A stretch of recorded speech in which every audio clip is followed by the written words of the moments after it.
Hello friends, welcome back to our session. ఈరోజు మనం ఒక వెబ్ డాక్యుమెంట్ని పీడిఎఫ్ డాక్యుమెంట్లోకి ఏ విధంగా కన్వర్ట్ చేయాలో తెలుసుకుందాం. ఈ విధంగా మనం కన్వర్ట్ చేయాలి అంటే ఎటువంటి థర్డ్ పార్టీ సాఫ్ట్వేర్స్ని ఉపయోగించిన అవసరం లేదు.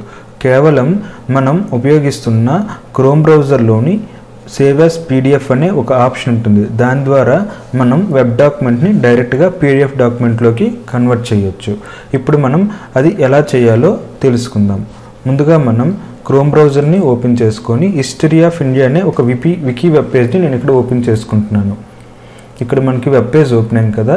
ఇప్పుడు దీన్ని మనం పీడిఎఫ్ డాక్యుమెంట్లో కన్వర్ట్ చేయాలి అన్నట్లయితే Ctrl+P అంటే ప్రింట్ డైలాగ్ బాక్స్ అనేది ఓపెన్ అవుతుంది.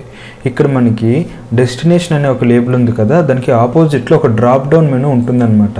దాన్ని సెలెక్ట్ చేసుకున్నట్లయితే మనకి 3 ఆప్షన్స్ చూపిస్తాయి. ఫస్ట్ ఆప్షన్ ఏంటంటే మైక్రోసాఫ్ట్ ప్రింట్ టు పీడిఎఫ్. ఇది ఏంటంటే ఒక వర్చువల్ ప్రింటర్ టైప్ అనమాట. ఇది ఎవరైతే విండోస్ 10 ఆపరేటింగ్ సిస్టమ్ ఇన్స్టాల్ అయి ఉంచారో అందులో బై డిఫాల్ట్గా ఈ ఆప్షన్ అనేది ఎనేబుల్ అయి ఉంటుంది. సెకండ్ ఆప్షన్ ఏంటంటే సేవ్ యాజ్ పీడిఎఫ్.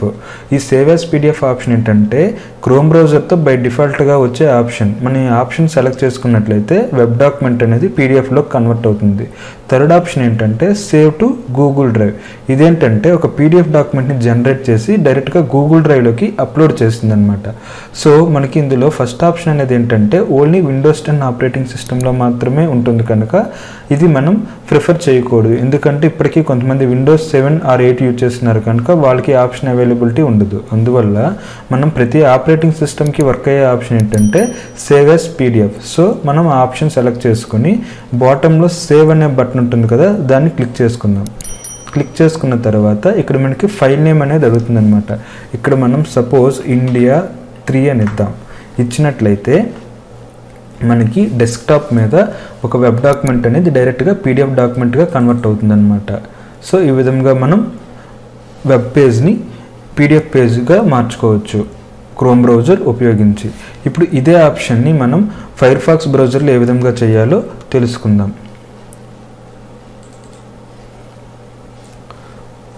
సేమ్ నేను మళ్ళీ అదే పేజ్ ఓపెన్ చేసుకుంటున్నాను. ఓపెన్ చేసుకున్న తర్వాత Ctrl+P అని క్లిక్ చేసినట్లయితే మనకి ఇక్కడ సేవ్ యాజ్ పీడిఎఫ్ అనే ఆప్షన్ అనేది మనకి చూపించదు అనమాట. ఎందుకంటే సేవ్ యాజ్ పీడిఎఫ్ అనే ఆప్షన్ కేవలం క్రోమ్ బ్రౌజర్లో మాత్రమే ఎనేబుల్ అయి ఉంటుంది. ఇక్కడ ఎవరైతే విండోస్ 10 ఆపరేటింగ్ సిస్టమ్ యూజ్ చేస్తున్నారో వాళ్ళకు మాత్రం మైక్రోసాఫ్ట్ ప్రింట్ టు పీడిఎఫ్ అనే ఆప్షన్ ఉంటుంది. దీన్ని సెలెక్ట్ చేసుకొని బాటంలోని ప్రింట్ అనే బటన్ ఉంది కదా, దాన్ని క్లిక్ చేసినట్లయితే డైరెక్ట్గా ఒక వెబ్ పేజ్ అనేది పీడిఎఫ్ పేజ్లోకి కన్వర్ట్ అవుతుందన్నమాట. సో ఇప్పుడు ఎలా చేయాలో మనం అది తెలుసుకుందాం. ఈ విధంగా క్లిక్ చేసుకుని మనం ఒక ఫైల్ నేమ్ ఇచ్చినట్లయితే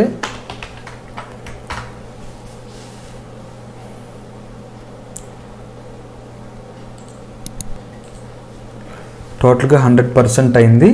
ఇప్పుడు మనకి వెబ్ పేజ్ అనేది పీడిఎఫ్ డాక్యుమెంట్లో కన్వర్ట్ అవుతుందన్నమాట. సో ఈ విధంగా ఫైర్ ఫాక్స్ బ్రౌజర్ ఉపయోగించి ఒక వెబ్ పేజ్ని పీడిఎఫ్ డాక్యుమెంట్లోకి కన్వర్ట్ చేయొచ్చు. కానీ ఇక్కడ కొంతమందికి ఒక డౌట్ రావచ్చు, మేము విండోస్ 7 ఆపరేటింగ్ సిస్టమ్ యూజ్ చేస్తున్నాము, మాకు ఈ మైక్రోసాఫ్ట్ ప్రింట్ టు పీడిఎఫ్ అనే ఆప్షన్ ఎనేబుల్ అయ్యలేదు. ఇప్పుడు మేము ఫైర్ ఫాక్స్ బ్రౌజర్లో వెబ్ పేజ్ని ఏ విధంగా పీడిఎఫ్ డాక్యుమెంట్లో కన్వర్ట్ చేయొచ్చు అని కొంతమందికి డౌట్ రావచ్చు. అలాంటి టైంలో మనం ఏం చేస్తామంటే ప్రీవియస్ క్లాసెస్లో మనం పీడిఎఫ్ ఫిల్ టూల్ సాఫ్ట్వేర్ కోసం డిస్కస్ చేసాం కదా, ఆ సాఫ్ట్వేర్ ఉపయోగించి ఫైర్ ఫాక్స్ బ్రౌజర్ ఎవరైతే ఉపయోగిస్తున్నారో విండోస్ 7 ఆపరేటింగ్ సిస్టంలో వాళ్ళు వెబ్ డాక్యుమెంట్ని పీడిఎఫ్ డాక్యుమెంట్లో కన్వర్ట్ చేయొచ్చు. సో ఇప్పుడు అది ఏ విధంగా చేయాలో మనం తెలుసుకుందాం. సేమ్ Ctrl+P అని క్లిక్ చేసినట్లయితే ప్రింట్ డైలాగ్ బాక్స్ అనేది ఓపెన్ అవుతుంది. ఇక్కడ మనకి సెలెక్ట్ ప్రింటర్ అనే ఒక లెజెండ్ ఉంది కదా, ఆ లెజెండ్లోని మనకి ఇక్కడ ఒక ఆప్షన్ ఉంటుందన్నమాట, PDF fill and PDF image writer. ఈ విధంగా ఒక యాడ్-ఇన్ అనేది మనం సాఫ్ట్వేర్ ఇన్స్టాల్ చేసేటప్పుడు యాడ్ అయిపోతుంది అనమాట. మనం ఆ ఆప్షన్ సెలెక్ట్ చేసుకొని బాటంలో ప్రింట్ బటన్ క్లిక్ చేసినట్లయితే ఆటోమేటిక్గా వెబ్ డాక్యుమెంట్ అనేది పీడిఎఫ్ డాక్యుమెంట్లోకి కన్వర్ట్ అవుతుంది. సో ఈ విధంగా Windows 7 and 8 operating system use చేసేవాళ్ళు, ఫైర్ ఫాక్స్ బ్రౌజర్ యూజ్ చేసేవాళ్ళు వెబ్ డాక్యుమెంట్ని పీడిఎఫ్ డాక్యుమెంట్లోకి కన్వర్ట్ చేసుకోవచ్చు. ఓకేనా ఫ్రెండ్స్, ఇక్కడ మనం ఒక ఫైల్ నేమ్ ఇద్దాం.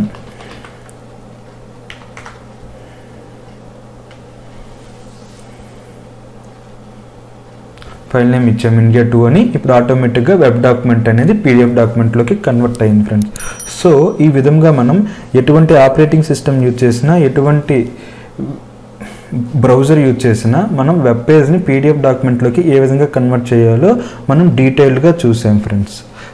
ఈ క్లాస్ మీద మీకు ఎటువంటి డౌట్స్ ఉన్నా కామెంట్ రూపంలోని మీ యొక్క డౌట్స్ని మెన్షన్ చేయండి ఫ్రెండ్స్. దానికి నేను సెపరేట్గా ఒక వీడియో పోస్ట్ చేస్తాను. అదేవిధంగా మనం ఈ క్లాస్ మీకు నచ్చినట్లయితే లైక్ చేయండి, షేర్ చేయండి.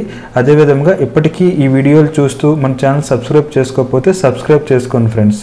Thank you for watching this video. Have a nice time. Bye.